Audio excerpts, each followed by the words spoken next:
Hi అండి. ఒక్క జాలి గిన్నె ఉంటే చాలు ఎన్ని కేజీల ఎల్లుల్లిపాయలైనా ఈజీగా వలవచ్చని మీకు తెలుసా? చూస్తే ఖచ్చితంగా మీరే ఆశ్చర్యపోతారు. ఈ అద్భుతమైన టిప్ తెలుసుకునే ముందు చిన్న రిక్వెస్ట్ అండి.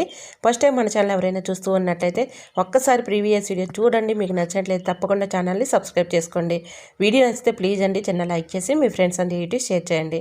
ఇలా మనం ఎల్లుల్లిపాయలు వలవాలంటే చాలా ఇబ్బంది పడుతూ కష్టపడుతూ ఉంటాం కదా. ఇలా ఎల్లుల్లిపాయలు మనం సపరేట్ చేసుకోవాలి తొక్క అనుకున్నప్పుడు ఈ చిన్న ట్రిక్ని మీరు ట్రై చేయండి. చాలా చక్కగా వర్క్ అవుతుంది. ఇలా మన నెయిల్స్తో ఒలిసేటప్పుడు ఎల్లుల్లిపాయలు చాలా ఇబ్బంది పడుతూ ఉంటాము. నెయిల్స్ కూడా మనకి పెయిన్ వచ్చేస్తూ ఉంటుంది. అలా ఎన్ని ఎల్లుల్లిపాయలు అలవాలన్నా కూడా చాలా ఇబ్బంది పడుతూ ఉంటాం కదా. ఇలా ఈజీగా ఈ ట్రిక్ని అయితే మీరు ట్రై చేయండి. చాలా చక్కగా వర్క్ అవుతుంది.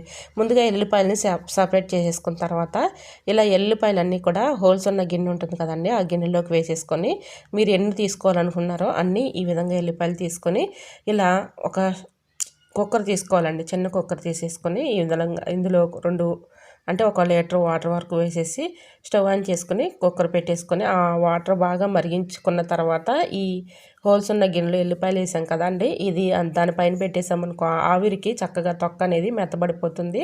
మనం ఈజీగా 1 సెకండ్ కానీ 2 సెకండ్లు కానీ అలా ఉంచేస్తే ఆ హీట్ మీద చక్కగా ఆవిరికి తొక్క అనేది మెత్తబడిపోతుంది. ఇలా ఎన్ని కేజీలు ఎల్లిపాయలైనా మనం ఈజీగా వలిచేసుకోవచ్చు. ట్రై చేయండి. వీడియో నచ్చితే లైక్ చేయండి. Thanks for